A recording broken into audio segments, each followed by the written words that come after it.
Welcome to my weekly review. You're looking at a daily chart of the Nasdaq, and this is from March 7 of 2022. 3 years ago, we embarked on a bear market, and I just want you to notice here, I'm not trying to scare anyone. I'm just looking at how bear markets start.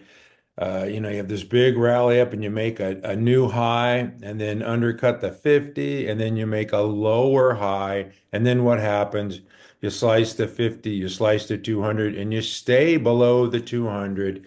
This is that black line here, your 200 simple moving average. So keep in mind this chart here as I'm going to fast forward here right to 2023. 1 year later, we're in the midst of this bear market, and here's the slice below the 200.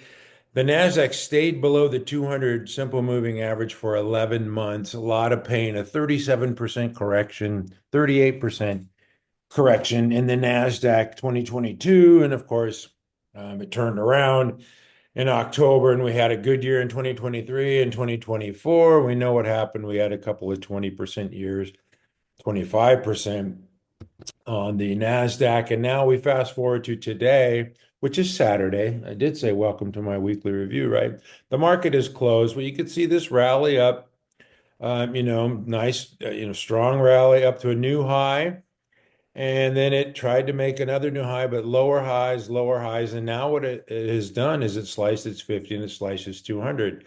Now, it's fine if first of all, I got to say, this is a 12% correction here, peak to trough, which is normal. The market's going to correct from time to time. It's going to trade down to its 200 from time to time. But what it can't do is it can't stay here.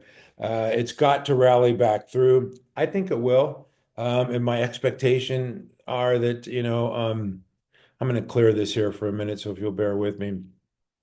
The market sold off, made this high. I mentioned the high earlier on Monday, December 16th, and then the high of 20,204. And then on the 18th is when Jerome Powell had that hawkish cut, and the market was trading sideways ever since then.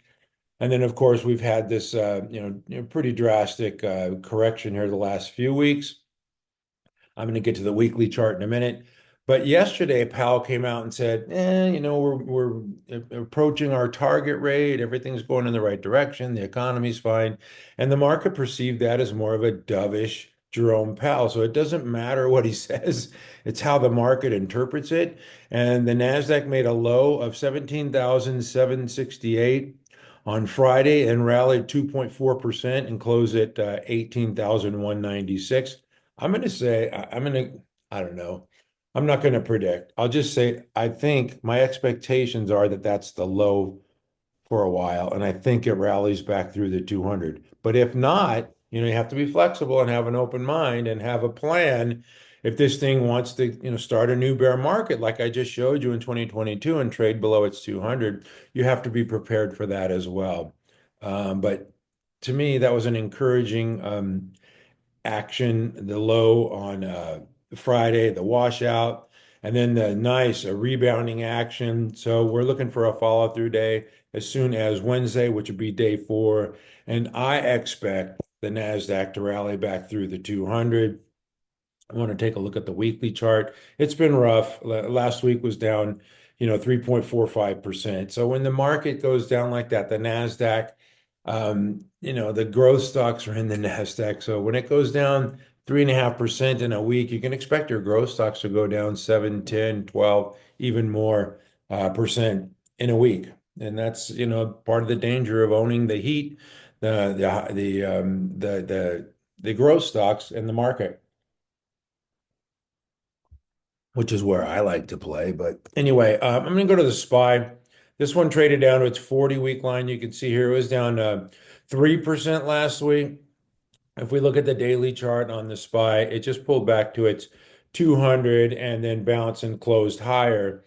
This one is 0.7% above the 200, and I didn't get you a reading on the Nasdaq. It's 1.1% below the 200. SPY is above the 200, so you could see where the weakness is and which index is stronger. But anyway, I do not trade the indexes. I trade stocks. I just wanted to give you that background because I like to have the tailwinds from the market. It makes it so much easier when I'm trading growth stocks if the market is, doing, something like this as opposed to that or that. This is really stay out of town type of action. And this, you could trade in this choppy market, but it's a lot tougher. This is when we want to step on the gas, when you're in a power trend like that. Anyway, enough of that. All right, I'm going to go to a couple of stocks. First of all, on this weekly review, I'm going to go to EPS. I'm going to go to stocks that reported earnings last week and the response to earnings. It's not necessarily, the report, it's the reaction to the report. Target reported and had a negative reaction. Yeah, I mean, this is one of the larger retail chains, and I think they're just getting let me see. How can I say this diplomatically? They're losing market share to Costco and Walmart. How about that? Keep it simple. And on the week, Target was down, 7.37%. Drug stock that reported last week on Monday morning, TG Therapeutics. Nice response. This thing was up nearly 28% last week. I had this on the ready list. To me, this is still, just starting to emerge out of this stage two base here. And the estimates on this thing is just way too low. 117 million sales for the quarter. They just did 108 last quarter, and the CFO, I believe it was the CFO, said they had record subs in January and February, and this is on top of recurring sales from MS patients. So they're gonna crush this 117. I would say 130, 140 conservatively, and they're gonna do over 600 million in sales this year. And the market's just starting to catch on to this company, which has best in show Briumvi. Their drug is Briumvi, and they're also doing a lot of clinical trials for other uses for this drug. So very promising company. And if I go to the daily chart, you can see, it's just starting to emerge out of this long consolidation period with the standard buy point there at 36.84, just a tick above it. After a move like that, 28%, you'd expect a little bit of a pullback next week, at least at the beginning of the week. But, strength like that is hard to find in this market. But I'm going to get there in a minute. All right. Gap reported last week, had a nice response. You can see 18% on Friday, 2% for the week as it sold off into the week. But the Friday move is what we're interested in here. Now it's got to drive through these moving averages here. Yeah, 18% move on Friday. So a nice move for that gap. Broadcom, of course, was a large semiconductor name that reported last week. Semiconductors have been absolutely crushed. This is a big part of the market. So when this is showing weakness, it's pretty tough for the, technology and the AI stocks to move when they're getting hammered like this. It was up 8% on Friday, though, but still down 2% for the week, 22% off of its high. You can see the pullback to that 40-week line here on the weekly. So Broadcom, decent move, but still struggling, I would say, overall. Zscaler up 6% on the week. You can see here still consolidating in a base. If we go to the daily chart, we can see a nice, move on earnings and reaction above the moving averages. Big volume coming into Zscaler. So that's what you want to see in a, earnings report. CrowdStrike reported, yeah, not so much for this cybersecurity firm. Sliced the 50 down to the 200, undercut the 200 on Friday, and then closed, right at the 200. So very interesting watch for CrowdStrike in the coming weeks. And Okta reported, and this one had a nice response. So Zscaler, CrowdStrike, Okta all reported last week. 2 out of 3 ain't bad. CrowdStrike was the odd man out. You could see this breakout from a base. Still has that standard buy point, though, of 114.50, so it's trading just a tick below it, up 24% last week with volume. So nice move from Okta. Let me see. What else do we have here? Oh, BJ. Trying to do most of the winners here. I just had to throw a crowd strike. BJ was up. BJ Wholesale Club. This thing was up 14%. So nice response to earnings. Not bad, huh? And showing relative strength in a really weak tape. So congrats to the longs there at BJ's. If you're holding that one there, you can see on the daily chart that nice move higher for BJ's.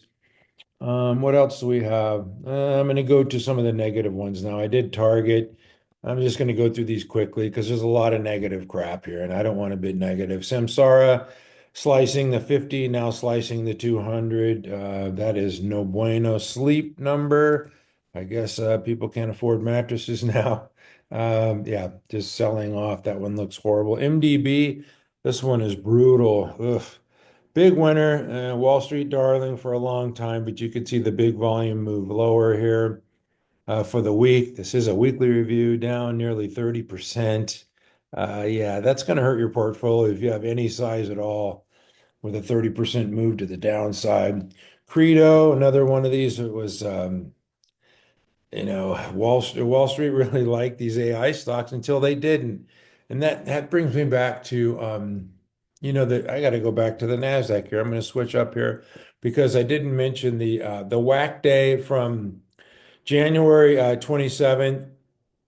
If I can find it here, this day here on the Nasdaq, everything changed that day for the AI stocks. It was the Nasdaq was down 3%, and Credo is one of these AI stocks got whacked on the deep seek day on the 27th and now follows through to the downside. So don't ignore those stocks that have this vertical violation of moving averages here on the 27th. Those things have been proven to be broken charts. They're weak. You got to stay away from them. It's important to know what to own. It's also important to know what not to own. And you got to stay away from those. There's just too much danger lurking in those, what I call the trap door type moves. Like they just fall out. Dave reported last week. Not a good response to Dave. Yeah, you could see it was forming a base and now, kind of failed down 17% last week. Man, these earnings moves to the downside will really crush your portfolio, and you have to practice, risk management heading into those things. You use options, you can limit your downside. Just say, I'm going to pay, 2,000 bucks in calls on this. And if I lose it, I lose it. That's it. It's like when you go to the casino, have a certain amount of money that you're going to lose, and that's it. But man, if you own stock and you're down, 20, 30%, that is rough. All right. I've got to get to what's really going on in the market, and that is money is coming out of US stocks and into the global markets. I don't need to know why. I don't, it doesn't matter. I'm just showing you some charts here of European stocks showing relative strength. This is ING, a Dutch-based bank. A lot of the banking stocks, European banking stocks are doing well. I mean, if you just if you just didn't look at the ticker symbol or anything, you just look at that chart and you see this breakout, you think, wow, the market's doing good. This is a leader, up 16, almost 17% last week. I mean, that's the type of stuff that, growth stock investors love, these breakouts, right? Well, this is happening in these European stocks, and this is Deutsche Bank. Um, This is a weekly chart, and this thing is just flying up 12% last week. This is a German banking stock, and then we have the Spanish banks, Santander. I mean, these things are just monster moves, up 6% last week. BBVA, Banco Bilbao Vizcaya. Better work on that. Up 7% last week, but you could see the breakouts and the moves higher. This is not just a 1 week or 2 week thing. These things have been ripping for a while. Last week here had most volume here in a while, so be careful there. Everybody who's in may be in. And this phenomenon of money coming out of U.S. markets and into foreign markets, it could be just a reversion to the mean. It could change Monday, but it also could just be, it could be a theme for the entire year. So you just have to keep an open mind and be flexible. I don't own any of these stocks. I'm just showing you relative strength here. This is an oil and gas stock from France, up 2% last week. Some of the drug stocks, European drug stocks. This is Novartis showing strength here off the bottom. Sanofi is another one, God, breaking out last week, up 9%. Yeah, AstraZeneca. A lot of the drug stocks are doing well, even in US drug stocks, including like AbbVie and Amgen. I just showed you TG Therapeutics. I'm going to get to that in a minute. But yeah, those are doing well. Some other foreign stocks, I could show you a lot of these. I'm going to stop here pretty soon because I think you get the point. The the European market's doing well, and this is TIGO, and of course, stocks that you've heard, Nokia. This one's doing well, and then Eric ERIC Ericsson, doing well. And then one of my favorites, I got to point this out because this is my beer of choice in college, Heineken. They're drinking beer. Okay, so anyway, straight up off the lows, a lot of strength here forming a base. And anyway, I am going to stop there because I'm going to go to the China names. Some of the China names, FUTU. This one is one that's acting well. This is a weekly chart. Let's go to the daily. You can see it ran up to that old high of 130, then pulled back. That's a nice shakeout on the daily chart. I like this one to take out that old 130.50 sometime soon. And when you think of China, everybody thinks of BABA. BABA, of course, has been super strong recently. They reported a decent report, and stock is showing strength there. You can see the breakout holding its gains there on the weekly chart. So BABA looks good. JD, they just reported last week. I didn't include them, but they had a decent response to their earnings here. And you could see, with stocks that are up, when the Nasdaq, what did I say, was down like 3.4% last week. These are showing strength. PDD holdings up, 5.5% last week. I think we'll take that. And then Nettie's, yeah, up 3% last week. PKX, this is a South Korean steel stock and coming off the lows here, up 15%. Don't ignore that type of a move. Up with volume. Thank you very much. Anyway, I'm going to move on to some of the all over the world. Here's Chilean beverage alcoholic stock, and you can see this one is ramping, out of a base here. Nice move out of a stage one base, and I'm not going to ignore that type of action. Have some friends from Chile. They say they have excellent wines, but you can't prove it by me. This is a lithium company from Brazil, up, nearly 4% last week. Just trying to show some strength here. The miners have been showing strength. This is a Canadian company, Agnico Eagle Mines, up 2.6% last week. But you can see it broke out of this base and forming like a shelf type pattern, holding above the 21. I like stocks above the 50. I like the stocks even more above the 21. But my favorites are those stocks that are, 1.3% above the 10. So yeah, that's just my style, and that's just what I like. And that one is showing strength. So another Canadian stock, mining, gold, silver. You can see this is a top industry group, top stocks and top groups I'm interested in. Collective Mining up 9 something percent last week. Yeah, I don't care if it's a $6 stock. Heck, I like stocks that go up 9% that are trading above their moving averages. GFI this is the top performing stock in 2025 in this mining group, which is a top 10 group, up 12% last week. I don't know. You guys can't use 12% in your portfolio. I sure could. Anyway, I'm going to move on. I'm not going to do this. Yeah, I'm not going to do all this. This is a South African company. I think you get the point. I mentioned earlier some of the drug names that are doing well, and this is WGS. This is a US stock from Connecticut, but I just wanted to point out that it broke out of this base here, and now it's holding its gains above the 21, closed, a tick above the 10. So any stock above the 10 in this environment is showing, incredible strength. I mentioned AbbVie earlier, so I have to show you this chart. It's a thing of beauty on the weekly, up 2.5%. So not everything is bad, not everything is negative. I'm going to get there in a minute because I have to be real and show that, there is a lot of carnage out there. I'm just doing some triage on the relative strength stocks. And then the last one I'm going to show in this group is Amgen, stock out of Thousand Oaks, California, beautiful area. Stage one base still forming here, up 5.5% last week. We'll take that. So don't ignore Amgen. This is one of your bigger, what is the market cap here? 175 billion market cap, forming a base here. So I'm definitely interested in stuff like that. I'm definitely interested in stuff that goes up 5.5% in a week too. Don't ignore that. All right, I'm coming home now, going to McDonald's. And some of the restaurant stocks have really been hammered. The thought process is, the US economy is slowing. The jobless rate is ticking up, and people are going to buy more essentials. I would say food is an essential, and people like McDonald's, up 4.2% last week.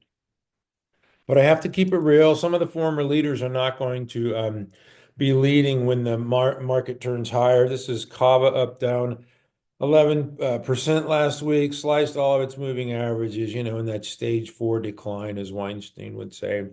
It had its day, it went up one side of the mountain. Now it's going down the other side. And I'm really curious about Bros. Um, you know, Bro's taking market share, but the market is, it's below its 50 now. And like I say, I don't like stocks below their 50. I'm watching for this one next week if it can rally back through that 50. I think it will. Personally, it filled this gap here, and but it's got to prove itself. You always ask yourself, has the stock proven itself, worthy of your dollars? Has the index proven itself worthy of your hard-earned dollars? And right now, I'd say guilty until proven innocent. Eat Brinker, which had been on a monster run now below the 50. That looks not good. This is a weekly review, so I'll show you the weekly chart. Yeah, down 14%. That's going to hurt your portfolio. Cracker Barrel, another one they reported recently. Oh God, that's ugly. And then Texas Roadhouse. Ugh. Okay, these are just yeah, like I said, a lot of carnage out there. Um, and before I get to the carnage, I have to go through one more group. I did a lot of the foreign stuff, the miners, the drugs, the banks, and the insurance stocks. This is Bro. Nice breakout from a base, pull back last week. Now it's still trading 1.2% above the 10. And I just told you that I like stocks above the 10. There you see the breakout, flat on the week. We'll take that. PGR, Progressive, kind of similar, breaking out from a base, holding its gains. Gallagher, another insurance stock. A lot of the insurance stocks look this way. This one is down 4% last week, so it suffered more damage than most below the 21. No bueno. All right. I mentioned the carnage, and I have to get to this because it's part of the deal. Like I say, it's not only important to know what stocks to own, it's important to know what stocks not to own. And I believe that when the market rallies again, and it will, it's going to stabilize and rally at some point. These former leaders are not likely to be leaders once again. I mean, they had their day, like I said, up one side of the mountain, down the other side. App 11 cross this off my red list. Can it rally back through the 50? Sure, but I think there's just better stocks to own. I just showed you a ton of them. CrowdStrike, which I showed you earlier, another one of these leaders that down by the 200. I mean, that to me, like I said, there's just better areas now. These former leaders are just there's a lot of carnage in these things. These high volatility, high growth stocks are just out of favor here. This is Spotify, company that I really like. And I think that if people are going to cut back on their spending, I think Netflix and Spotify are areas that they're least likely to be cut. But down 12.5% last week. That's a lot of pain. Too much for me to take. I can't take the pain. Hood, I think it was rejected for the S&P last night, and so was App 11. So it was down a little bit after hours, sliced to 50. A leader that's just fallen on hard times, and I think you have to look elsewhere. That's all. Only 33% off its high. What else do we have here? What other former leaders are facing some real carnage? Fortinet, not bad, only 12% off its high, down 6% last week. Still above the 100 level, though. CRS, this is Carpenter Technologies, Steel Specialty Alloy, which is a top group, and this is a top stock in that top group, but down 13% last week. If you look at the daily charts, I mean, ugh, that's just too much pain for me. I can't do that. Not at my age. And then I've got to get to one that uh, I like. I just got to go to the weekly because I know it's supposed to be romanticizing stocks, but I love this daily chart. Excuse me, I love the weekly chart. On DoorDash, it was announced last night that it'll be joining the S&P 500 on March 24th, so it's getting a little boost. I don't think that's a good reason to buy a stock. You can see the increasing volume here on the selling here, down 10% last week, so be careful.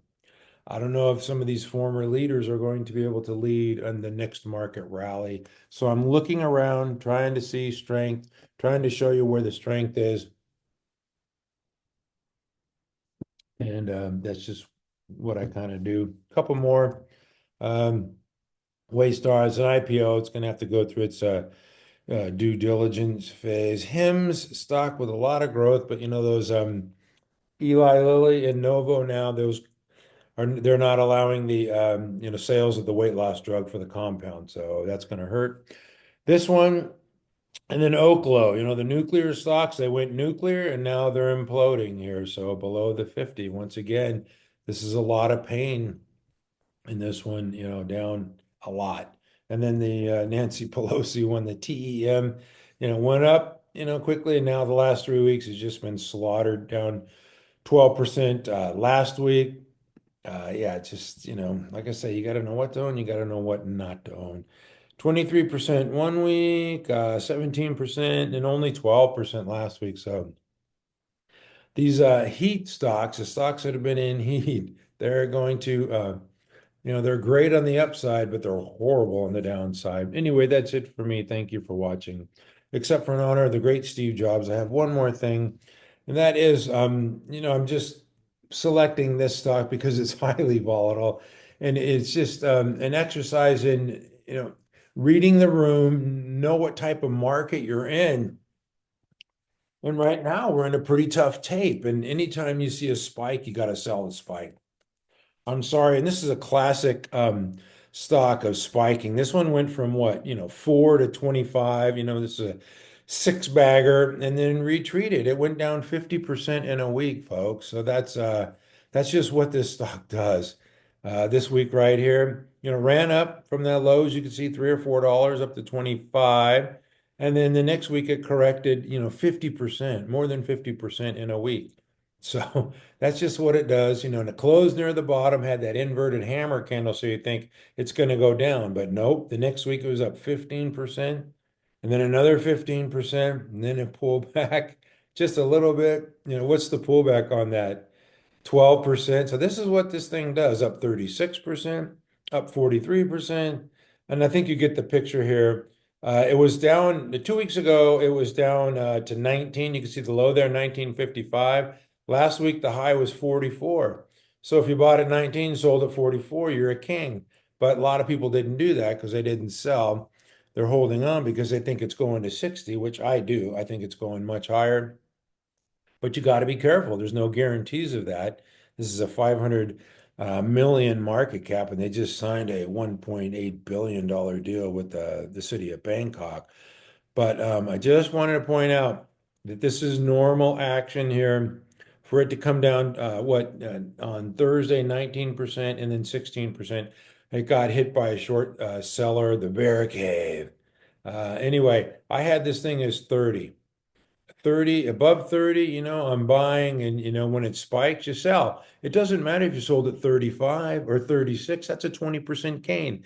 And it went up to 44. And if you're the type of person who says, man, I missed out on that gain from 36 to 44. I better buy it at 44. And then look what happens. Now it's back down below 30, and you're going to get another crack at this thing. It just pulled back to its 21 on Friday. It found support. It didn't close at the lows like I thought it might, but it closed above, yeah, 3% above the 21. Highly volatile stock. This is not for everybody at all. I'm just pointing this out in that you sell the spikes. This is a classic sell the spike type of stock. You buy these dips when it dips, and then you sell the rips, sell the rips, sell the rips, sell the rips. So this is a type of stock that's going to have something for everybody. Highly volatile. I think the intraday, percentage is like 25% moves intraday, which is crazy. And like I said, it's not for everyone. But if you're going to play with this thing, I would suggest, buying bounces off dips and selling any kind of rip. And I don't hold this thing overnight. I just trade this during the sessions. And let's take a look at like a 5 minute chart in this thing. Or maybe let's go to like a 15-minute chart. You get a better look at this, sell the rips, right? Buy the dips, and then you can sell here. I mean, that's a nice gain, right? And even if it goes up like this, you can't lament if a stock you made 10, 20% on a stock and it goes higher, forget about it. It's okay. You made money on it. That's the idea in the market, man. So if you bought here and then sold as it ripped up here, great. And if it went higher, oh man, you can't cry about that, because what happened is it comes down lower and it's giving you another chance to get in. Anyway, this is Gorilla Technology, a wild stock. Some people, it's not for everyone at all. Um, and in fact, you have to be in front of your screen watching this thing to trade it properly. And you can't just sit there and hold it and think it's going to go to the sky, because this is very I'm just going to say it's a good day trading vehicle, and leave it at that. Thank you for watching. That's my weekly review, and then hang in there. This week's going to be another volatile week, and it's going to be exciting. And I think there's a lot of opportunities, and we're looking for a follow-through day starting on Wednesday on the Nasdaq, which I'm most interested in rallying back through the 200, having a day of 1% or more with volume above the prior session. That would constitute a follow-through day on Wednesday, Thursday, or Friday of this week. I'm not going to make a prediction, but my expectation is we get that follow-through day. Thank you for watching. Never give up.